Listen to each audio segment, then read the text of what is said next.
Happy Monday, everybody, and welcome back to Brown Bag Bets. Powered by BetSperts, we are your daily dose of quick hit handicapping and sports betting picks. I'm Alex Christensen, and joining me, as always, Mr. Andy Molitor. He got to be there in person, people, for the Timberwolves thrashing at the hands of James Harden and Joel Embiid and my Philadelphia 76ers. I mean, I know the kids aren't maybe big Timberwolves fan, but could they get over the Minnesota bummer and enjoy what was happening on court?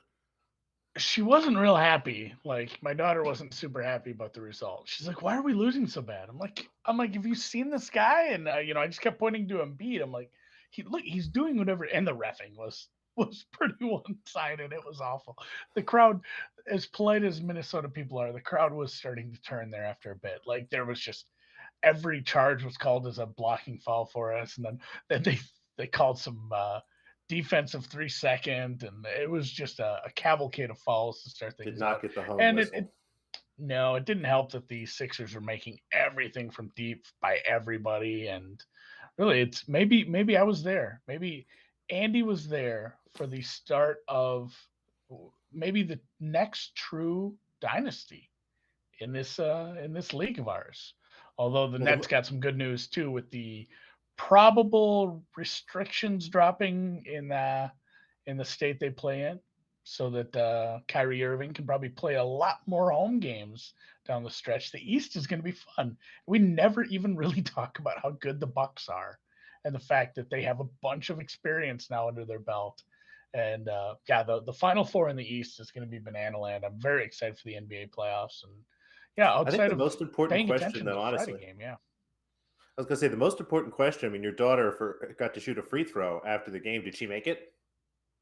No, she's like the ball was so heavy because she's playing with like some just trash ball that I won at like an True. arcade that's a lot lighter. She's like, it was so heavy, Dad. She hit the front of the rim. She caught front. A lot of kids were completely airballing. So I said, at least you hit the rim. And I took a That's video of it, respectable. and I said, we'll just show people. I'll just take a still of you shooting, and we won't show people the video. But otherwise, fun time. They're giving away scarves, like the scarves that you have if you go to a soccer match that says Yeah, like that's picking up. that's a picking up over here with a non-soccer team, but we got a couple free scarves, and they gave her a free book because it was for reading, so she got some prizes and whatnot. It was a good time had by all. And like I said, whatever, team got thrashed. It is what it is. That's It was a again, you back could to have been there for back. the beginning. I was, yeah, the beginning of the dynasty, a lot of fun. And yeah, Harden seems to be clicking right now. And like I said to you in the DMs, like the last time I went to a basketball game, my biggest takeaway was Boogie Harden. Boogie is just a horrible person. Like just every you don't see this when you're watching the game at home on the TV, but like I don't know, 3 possessions out of 10, he just hangs back to yell at the ref. Like he's just the biggest whiner. That's all I took away from the game when we played the Hornets a couple years ago. And yeah, it would have been he played for the Hornets, right? Or excuse me, I the think so. Pelicans. Pelicans. Pelicans, yeah. Yeah, Boogie Cousins. This is how long ago. That was my last Timberwolves game. Boogie Cousins was playing basketball for the Pelicans. So my biggest takeaway here was definitely like Joel Embiid, maybe the MVP for sure, because he just moves people. Like it's sick watching people try to defend him. Like, what are you gonna do? Like he just moves people. He's too big. And he moves too fast for a guy that size. It was wild. So seeing him was a treat. Like Harden, whatever. He's a very good player. It was exciting to see his debut, but seeing Embiid do what he did is nuts up close. It's astonishing, and it's not that he's gotten the level of Shaq yet, but it's the closest thing to that it's since Shaq. And if you don't remember Shaq, go back and watch some like Shaq Orlando, some Shaq early Los Angeles days, and I mean you're just looking at a 7'2", 7'3" human being that's maybe 300 pounds, moving as fast as anybody on the floor, jumping high, blocking shots. I mean, turning around and just dunking over people like it's nothing. And you watch Embiid, it's a little smoother for him. He's not quite as dominating, but it's as close to that as we've seen in a long time. And it's just staggering to watch it again. Hypothetically, a creature of the same species as us moving around like that at that size. Yeah, nuts to be sure. I paid attention to that game because I was there. Didn't really pay attention to NBA all weekend otherwise. The Lakers continue to be funny. I don't know. I need my Bulls to win a few more games, but I'll get back to it. I'm going to pay attention today, despite conference tournament season starting. You got a couple bets in the association before you bid us adieu for the rest of the week. Alex is out the rest of the week. This is the only Alex you'll get. So you, the viewer, the listener, cherish this because it'll be till next Monday. That's true. I got to take a couple of days off. So it's just, going to be Andy and I guess Matt. Who knows? I'm sure they'll have a cavalcade of guesses, but I don't know if the Sixers are going to win it all. But boy, it does feel like a good chance. I mean, I'm trying not to be too optimistic, but they look pretty stinking good, and Harden is definitely fit in much better than I thought. He more quickly. And more quickly than I thought he would. Pushing Tyrese Maxey down the way he's been able to attack is huge. And at some point, Tobias Harris will wake up and start making some jump shots, and maybe it'll all come together. But let's focus on the now. We've got 7 games tonight in the association, a handful of games that could be pretty interesting. Your Bulls are playing the Heat. That could be kind of fun. Thought about maybe an over there, but that total's being bet down. Despite a particular mush that usually pushes things the other way. So curious to see what's going on there. The 2 games that I did particularly like, though, the Cleveland Cavaliers, I actually played this at 3.5. It's up to 4 here. They're at home hosting the Minnesota Timberwolves. And the Cavaliers are having a bit of a cluster injury at guard here. There's no Darius Garland. Karis LeVert, I believe, is going to be out tonight as well. But they continue to have Jared Allen and Evan Mobley. And as good as the Minnesota Timberwolves are, it's a really bad schedule spot for them. It's the first night of a back-to-back. They take a quick sleepover game, if you will, Andy. They probably won't even sleep over. They'll just go to Cleveland and go right back to Minnesota. That's like a nothing trip. But they have to do Yeah. that real quick before playing the Warriors tomorrow. So definitely a bit of a look-ahead spot there for them. And again, as long as Allen and Mobley are healthy, I'm going to continue to play the Cavaliers as dogs at home. So anything +3 or better looks good to me. And a game that I pretty much have at a pick 'em.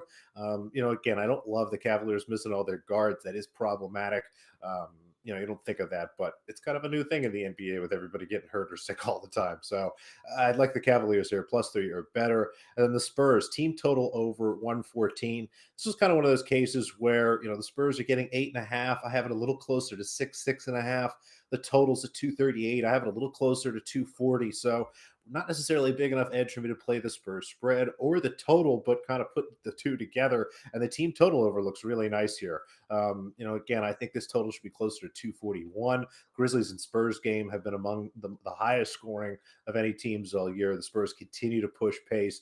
The Grizzlies, when healthy, are happy to run with everybody. And, without Brandon Clark, I think the defense will be a little bit more suspect tonight. Again, nice spot for the Spurs. They gave everybody the night off the other night, so those guys should be back and fresh. I have the Spurs at 117 points, so a Spurs team total 114 or lower. I like a team total. I think that's my They're favorite my favorite. basketball bet from you. It's just cheering I for think one they're my thing. Like favorite. I don't worry about. I guess I do like it when the other team were to turn the ball over. I like a Less fast break, a math, which is supplement. nice. Yeah, less math really. No adding, no Kind of subtracting. just counting. It's just counting numbers. There it is. There's the number. Only smaller slate today, so we are getting into the spot where conference tournament season starts. Technically, there's a tournament that's starting today. Eh, so really, like But the tournament top technically starts today. Yeah, they're like it's a tournament where the top 2 seeds are like +110 and +190 to win the tournament. The 3rd seed has a chance, the 4th seed maybe, and today is just a single play-in game for the 8 and 9. Like this is one where they let everybody into the tournament, and since there's 9 teams, they needed a play-in game to see who plays the 1 seed and will get, obliterated by Bryant. So, Bryant will truck whoever wins today. So technically the NEC tournament starts today cuz this is damn near March. We're close. This is still February, but tournament season starts today. So teams are starting to ramp down. There are quite a few conferences whose schedule for the tournament or for the regular season is over. That's why we'll see some weird scheduling from here on out. You'll see some day games. People who love betting on day games. This is your 2 weeks. There's going to be a lot of games starting at noon, 1 o'clock Eastern. So enjoy that as we go over the next couple weeks. So just one pick for me today as I try to, I don't know, get something going here. I complained a little over the weekend. I mean, some of it's bad luck, some of it's bad picks, but boy, my totals have been something. I had a under 140 and a half Alex that was 56 all very late. Ended up going to overtime, massive overtime. 5 minutes, 31 points, I think, something along those lines. So That's brutal. it's been brutal. It's been a tough stretch for the last few weeks. Hopefully, I can make some money here in conference tournaments. I enjoy this part, but N- NC Central over 139. This total is actually a little higher than the total in the game that we landed on. Then these two teams played each other. What was it? 3, 4 weeks ago. It's been almost a month now. So NC Central hosted Norfolk State, landed on 137. I have this in the low 140s here. NC Central is a very good offense for the conference. It's not a very good conference, the MEAC, but they are facing the best offense in the conference in Norfolk as far as efficiency goes, and their defense kind of stinks. I think Norfolk can definitely put up 75, 80 points in a spot like this. I just need NC Central to pull their weight here. And NC, especially with the better team, the Norfolk States of the world, not being very good at forcing turnovers and not turning the ball over much themselves, having a high effective field goal percentage. I know their defense is kind of tough, but I think we get to about 140. I'm calling it 144 in this one. I think that's where I'm landing on it. And that's it. That is it. That's it. One shot. Like you said, I mean, you said your totals have been great. I like it. You're trusting it. Right back to the Yeah, well. just right back, firing away. Speaking of things not quite ending well, Marie Buzkova goes up a break in the first set, gives it up to Sloane Stevens, gets the second set, gets summarily put away pretty quickly there in the third set. So our outright did get to the final. If you were a Gardner, you locked in some nice value. I went back and looked. Overall, I think hedging is still a little behind. If you had hedged the Ostapenko outright, I think you gave up a little more than you got back maybe this time. But I've been going back through it and looking. I'm curious to see, kind of as these things go, how the hedging goes. But always nice to get some value. We continue to have success. I think I have to go back and look. I think I've had an outright in the quarterfinal or better every tournament, but just one win on the year. We'll try again. We get to You do know the so because annoying they're. part, real quick, Alex? Mm. The annoying part is like the effort you got against our girl. What do you get that like twice a year from her? Like, just it's. I mean, she played well this week, but you just don't see that level from her. But a couple times a year anymore. It sucked that it had to be like, oh, she's gonna redline this week and then she's gonna lose her next 6 matches. Well, it's even just like the week during the match. I mean, there were certain points during the match where Sloane Stevens did look pretty disinterested, and then all of a sudden snapped into playing. The tennis we've seen of a former top five player in the world. Our buddy Brett and I were commiserating in the DMs a little bit as that was happening. But we'll try again. The WTA is still in Mexico. They are in France. I don't have anything in Lyon. That tournament is a mess. I spent like 2 days trying to figure it out. It just makes my head hurt. I didn't really have anything to bet there. But Monterrey starts this afternoon. So the outright markets will actually still be open. Let me just double check when matches start here. But you should have some time to get these in. Looks like it's 2 p.m. Eastern. And, again, even if you don't get these in before play starts, things will reopen tonight. There's just a couple first round matches today. But 4 outright picks for us in Monterrey. We'll start here. Wang Jiang and Zheng Qinyan. Again, I'm not sure there's another Wang or another Zheng in this tournament, but always good to kind of double check. And as you look, the two of them pretty close to each other down in the fourth quarter. And we're going against Sloane Stevens here a little bit and Layla Annie Fernandez. Indian Wells is coming up. And a lot of these players might be here to get a warm-up match or two underway, maybe collect a check, and then head to California to get comfortable for, what is really one of the biggest, if not the biggest, non-Grand Slam tournaments of the year. So in an attempt to try to fade players like that, you look down here in this quarter at Wang Jiang playing much better tennis. Was pretty solid in Monterrey. I believe lost in the semifinals. Really happy with kind of her form and needs to continue to win tournaments, honestly, to get some of her ranking points back. I don't think she is looking forward to Indian Wells here. She's 20-1. Zheng Qinyan doesn't have a rank high enough, honestly, to get pushed into Indian Wells. So, again, this is a perfect spot for someone like her. Look at their draw. Easy first round matches for each. And then they would have Sloane Stevens or Fernandez there in the second round. I'm actually curious to see if Stevens actually even shows up. This would be an easy spot for her to kind of withdraw here and again head to Indian Wells. Fernandez probably plays a match or two, but whether it be Zhang or Wang, I'll have 2 shots at her again in what should be kind of a look ahead week for her. So we'll grab them. Potapova sits all the way there at the top half of the draw, and this one could be over quickly. And we'll talk a little bit more about her first round opponent in a second. But if she can get past the number one seed this week, has a really nice open quarter and a nice shot to the finals, as does a young German in the second quarter, Jewel, not Julie, as much as I continue to mess this up. Jewel Niemeyer, the young German, came through qualifying, has Heather Watson, who, although generally plays well in Mexico, has just been kind of lost this week. Just a really nice quarter. Again, the top half is where you want to be. So we'll take Potapova and Niemeyer there in the top, and then Wang and Zheng down in the bottom.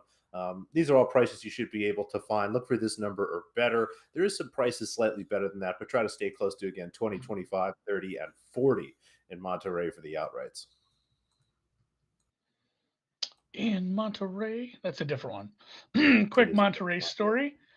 I was in Napa 2 years ago, and you or somebody else who bets a lot of WTA was posting about Monterey, and I think somebody had posted like a picture, and I'm like, we're not that far from Monterey.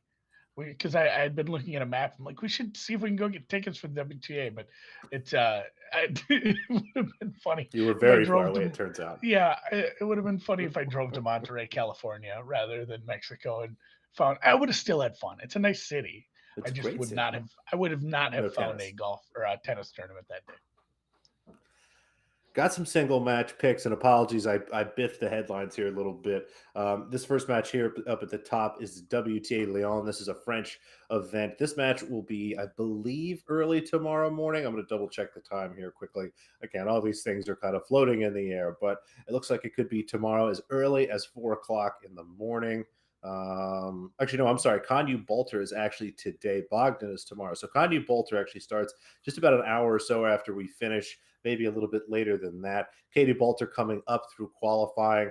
Goes against Anna Konyu. Konyu, a very solid player, so will be back quite a bit, but has gotten to be a little bit ahead of her value in terms of what I'm seeing in the market here. Didn't look particularly great last week. And just a tough spot to come in here again after a bad week and coming to having to play Bolter, who is in pretty solid form here. So grab Bolter plus 200 as well as plus 4 games. I had this closer to like plus 160 and maybe like a juicy plus 3.5 or plus 3. So really like these numbers here again for the qualifier.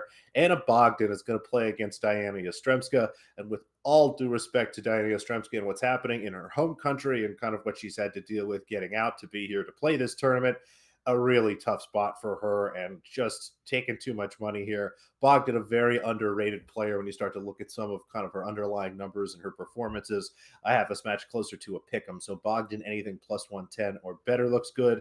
Some single bets in Monterey. Again, double checking the schedule here. Niemeyer does play this afternoon. That'll be about 3 hours or so after you finish. So you've got some time to get that in there.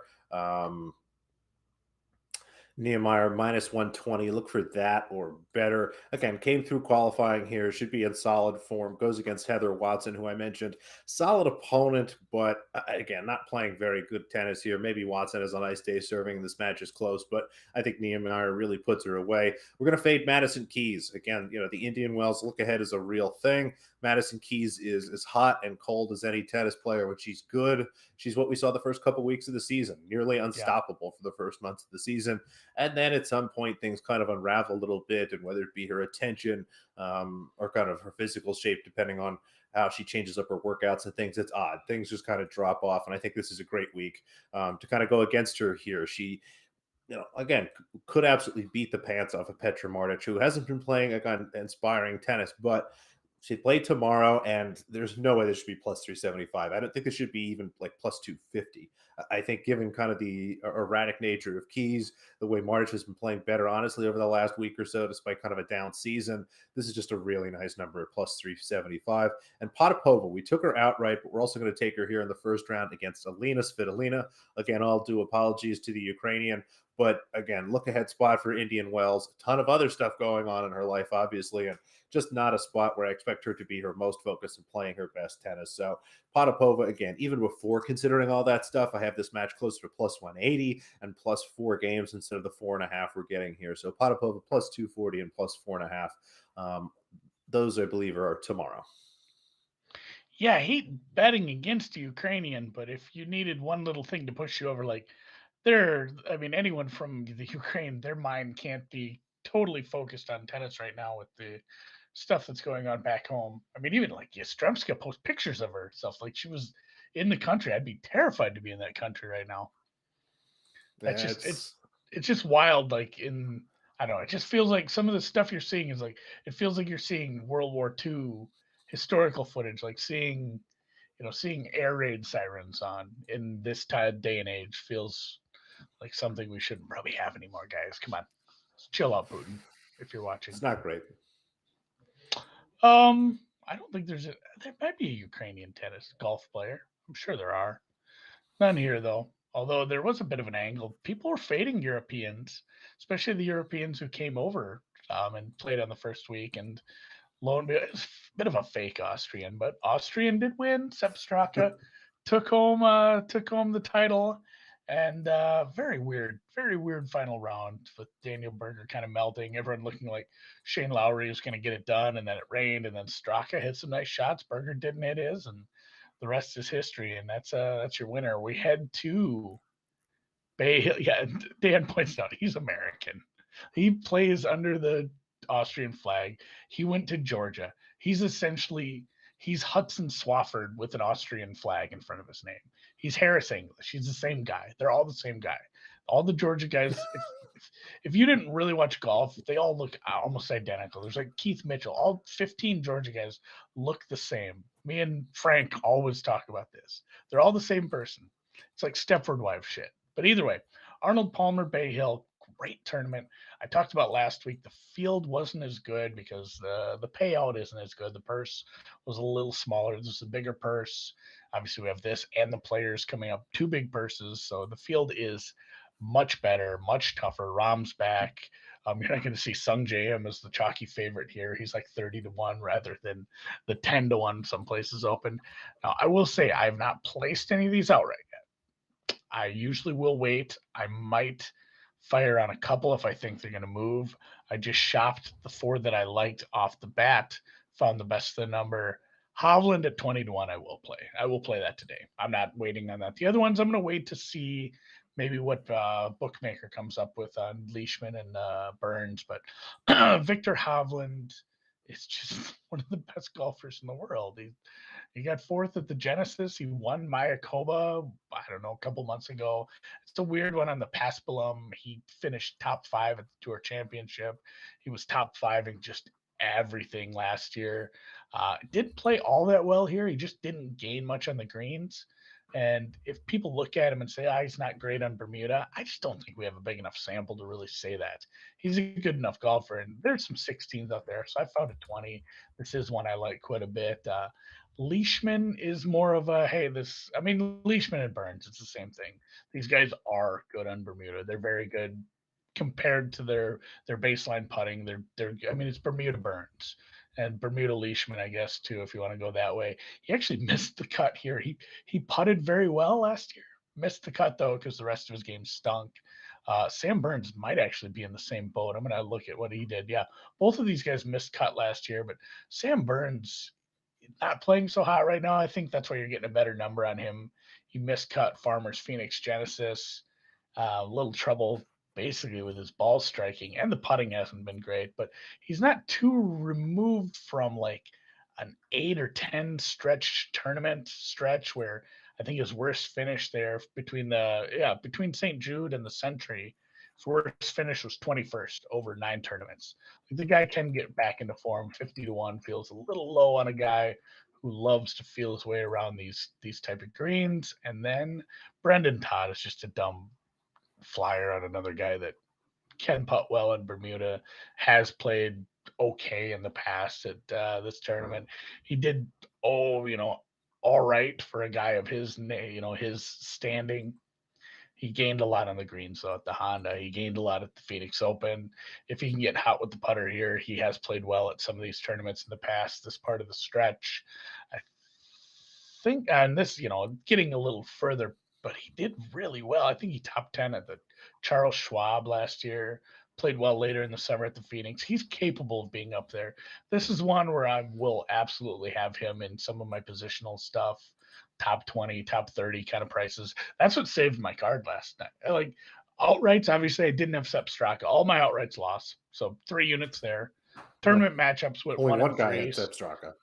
Yeah, yeah. So tournament matchups went like 1 and 3. So there you're down 2.2 units, 2.3 units there. Daily stuff did okay. In fact, daily stuff did good, but it was those top 30 bets. Like I think I hit 3 top 30 bets that paid 3 to 1 or better. Like that's how you make your stuff. That's how you make up for the rest of your stuff. So I'll have more of those. Although it was last week was just such a good week to take some big numbers on some names in a shitty field with high variance. This is a much tougher course to probably find yourself some top 20s with the heavy field here. I like it. I can dig it. Otherwise, yeah, more golf stuff out this week. I'll be betting it again. I'll have an article again with my whole card again, as I hopefully have time to do daily picks for the whole 4 days. I just did Thursday and Friday, and then got busy with life. And I guess who knows? Maybe I'd have done poorly, but that was the best part of my card was the daily stuff. So more daily picks this week. And with that, if you're gonna miss Alex, hit the thumbs up in the YouTube. We'll see him again in a while, and we'll catch you back here tomorrow.